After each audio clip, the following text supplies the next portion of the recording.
Previously, on the reincarnation of the greatest Tomb Raider, we saw Seo Ju got bailed from jail by his brother Jian Wu, whom he now know he's a detective.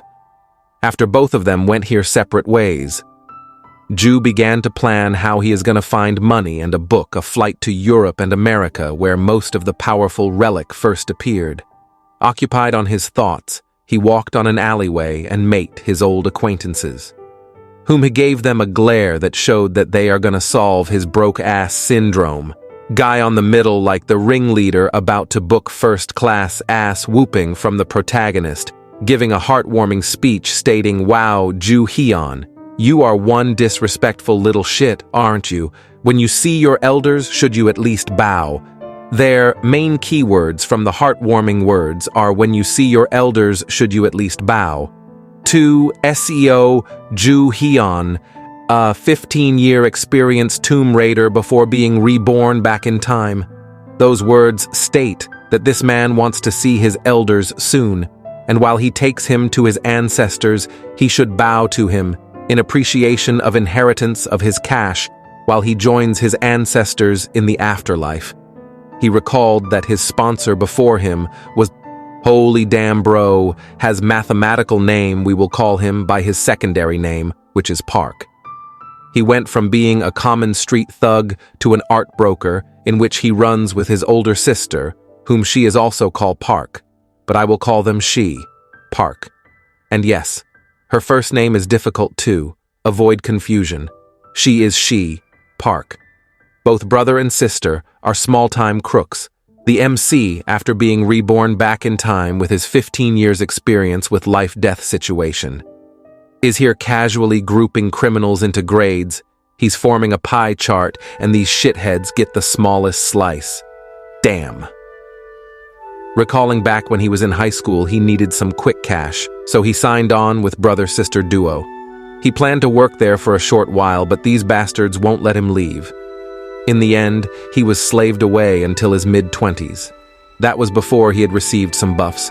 But his time he hasn't come her with buffs, bro, has hacks and leaks of the future. Basically, bro is back with straight-up cheats, and he isn't afraid to use them. He recalled doing his job like everyone else, but did not get the same respect as everyone else. Nope, not even oneies. They strung me along with shitty-ass wages and put me through hell. He became annoyed by the megaphone stretched-headed person whom was shouting at him, interrupting his MC planning. The man yelling, saying, "Why aren't you answering, you little shit? Do I have to hit you to get your head stay right?" He looked at this extended megaphone of a human searching for the mute button in no avail. He used the old-fashioned rule, smack it a little it had and it will stop. But not him. He put enough energy into his fist, deploying it as if it was a missile launched to its target, landing on the man's face squarely that man knew that fuck around more and find out, looking as if he's winking at the floor, giving out the reverse just to riz, landing in a thud shocking two of other people, looking bored as if the people before him don't qualify to be even training dummies, and called out to their respective titles, "Hey shitheads, go tell your big boss that I'm done working for her." Park, seeing his efficient work-loading donkey, is trying to quit in rage, saying, "You fucking crazy."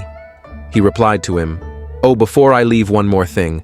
My payback, with 160% compound interest and severance package, hand them over." Looking like Predator, ready to annihilate his foes while cracking his knuckles, warming them for some rough friction. Park and Gis accompliance were taken aback by Ju Hyun. Abrupt change in personality. This is like mismatch making of a rookie with a veteran at code bro will nuke. Park, listening to Ju Hyun, laughed, saying, "I guess you see all sort of crazy shit if you live long enough." Turning to the guy on the right, whom was laughing. Park, closing in on Ju Hyun with his fist ready, shouting, "All right, you little shit, let's make this day memorable." Focusing on his incoming opponent attack. He wants it to be memorable, making him to act as a fairy and accept his request memorable. He wants memorable it shall be. This will cost extra tax fee and overtime payment for such late-hour request. Bro pulled out the speed hack, and at an instant he wasn't, before Park, whom realized Seo Ju had already evaded. He didn't waste time. and landed a critical headshot fist straight to the face. That's straight up 180 damage. Park, in pain, called out this shit, while the protagonist reaching out to grab his head. Indeed, this man was being whooped by the constipated shit Ju Haeon, pulling Park's head so he could have a clear view of what he had worn.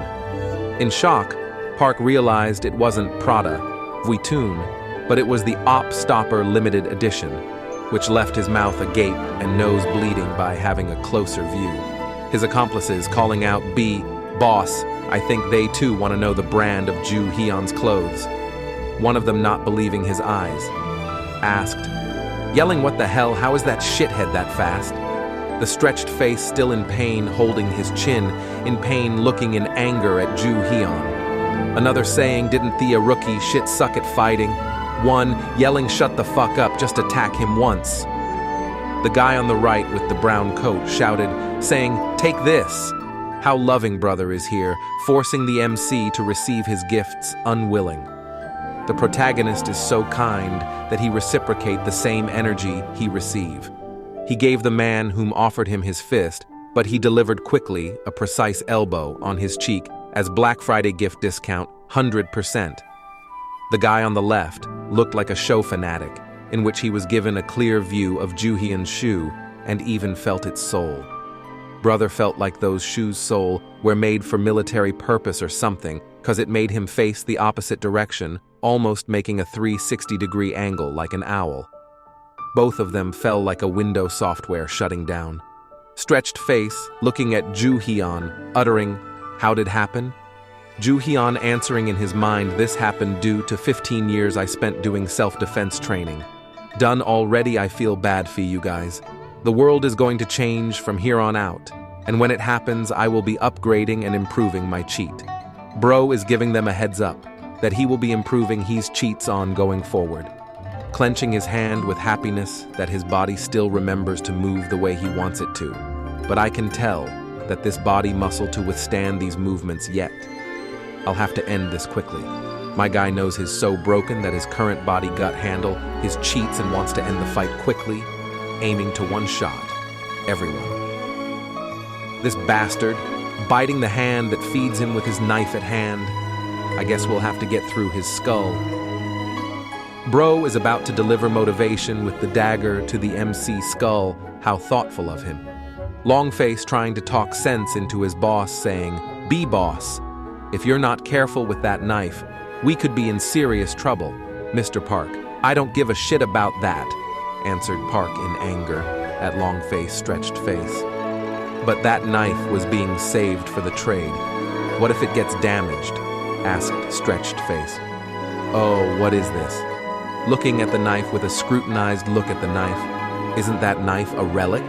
And why does this cemented-faced creature have it?" he said in realization. "It's not that surprising, I guess, 'cause most relics create tombs to attract people to them. But there are some relics that prefer to quietly hide within human society," he thought, smile creeping on his face. He knew that not only he's gonna get money for the flight, but this scoundrel's just advertised a relic to him. Good thing it was an unskippable ad. And no, he's gonna make them relic knife, donate the knife to him. Mr. Park, in rage, rushed towards our protagonist with the relic knife, shouting, "Die!" He wasn't afraid nor shocked. It's like the protagonist had bet on this people like stock for money, but it had 100% profit, which he wanted that instant the relic knife. Mr. Park slashed downwards with force, but with smooth criminal movement he dodged the attack, grabbing his hand with the knife, leaving Mr. Park absolutely shocked. Turning the knife back St. Mr. Park's neck, forcing it through, and Mr. Park was resisting not to kill himself by his own hand, saying, Wait, both of his accomplices. Seeing this one shouting, "Boss," rushing forward, the other shouted, "Let him go." At that instant, he snatched the relic knife from his hand and thanking them for their donation, saying, "I'll take good care of this." Mr. Park realized the knife was taken, shouted, My knife!" With the knife on his hand and giving it serious look as if he was dominating over the relic, and said, "You know, this is how you're supposed to use this thing." In the next second, an aura frim, the knife came and enveloped his eyes. So this lets me see their organs and bones. Looking at the two accomplices who had charged towards him, laughing, ha ha ha ha, that they got the upper hand, like, why, bro, Solo ed them with no weapon, and now he has a knife and you think you can win against him, like, really? In a quick, fast, and precise movement, he already cut through the two people and dashed between both of them, leaving them shocked. He disappeared? One of them asked in disbelief. Ugh! Blood coming out from the areas Ju Hyun had sliced and passed through, leaving them in pain and agony. He was hitting the cool MC after damage attack pose. That's when you knew that if that's not you, you are a side character. Seems it's quite instinctive to use with innocence on his face. Looking at his knife is just unjustifiable, bro. Looks like a person who can't even hurt a rabbit. How convenient, he said. Those two accomplices in pain kept saying, this shithead really dared to cut me. Another saying, fuck, am bleeding. Walking towards the two victims whom got sliced by him, telling them, stop whining.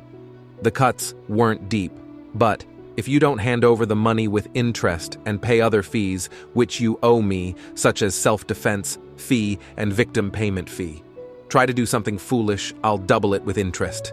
In anger and rage, he shouted, hand it over. If you don't want to die, Park replied in pain. Yes, sir. And his accomplices were hold the area they were injured. Scene changes back to the city where we see Xiang Gallery, the name of the Park duo where him and here. Sister had enslaved the protagonist before he was reborn, back in time. Then we hear a voice of a woman whom we come to know is Park's older sister in a phone call in rage, yelling, what did you say? You got beaten up by Ju Hyun-sa and he took all your money? Did you think that will be a reasonable excuse? Say something that makes sense. Making his little brother Park to distance his head from the phone due to her sister's yelling. Replied to her, shit big sis. I really don't know what happened either. Yesterday, that bastard didn't even know how to take cheap shot in a fight, but now he was practically flying. Even look in his eyes was completely different. At the back, walking away, listening to their conversation with a smile, seeing both sister and brother complaining against each other. Her sister listening to him. Sighed in acceptance. Then asked him, okay, then how much did he take from you? Park began telling them that I lost all the money in my bank account. While telling her sister, he began to realize how big of a mistake he had done when he confronted Ju Hyun, because the protagonist indeed said, he's not only gonna take their money, bro, was straight up. Gonna rob them dry, he continued telling his sister. And all the sample products that we were, before he even had finished his words. His sister, enraged, destroyed this man spirit, you piece of emaciated rockhead. You lost the Buddha statue? The younger brother trying to soothing out, saying, you see, Ju Hyun said it wasn't enough. So he took it as his interest and refund the money for the flights he had prepared for us, which headed to the afterlife. Ju Hyun counting his payment with dissatisfaction, saying, what are you bums, don't you have more than this? It doesn't feel heavy than I thought it will be. Park replied, that all of it. Jo Hyun, pressing harder, said, are lying to me? You know that lying to me, it will cost you a fee, because of brain energy I use to decipher the lie to know you are lying. One of the accomplices saying, that's all we have, sir. Counting the money with suspicion that Park has hiding more of his money, feeling like this is the tip of the iceberg, in which he recalled from the phone call that he said about a Buddha statue and he want given by them. Park in confusion, wondering why in the hell is Ju Hyun giving him such glances. Ju Hyun snapped and shouted at them, if I find more, you're dead this instant. Stretched Face Man called out to his boss in Dear B Boss, the other accomplice in fear yelled, Gah! And Park gave him the Buddha statue. Oh, not bad. This looks like it might pay off your debt, he said, in a satisfaction tone. Anything but that, please. She will kill me, pleaded Mr. Park. If the word please can come out from your mouth, Then it must be pretty valuable piece, am I right?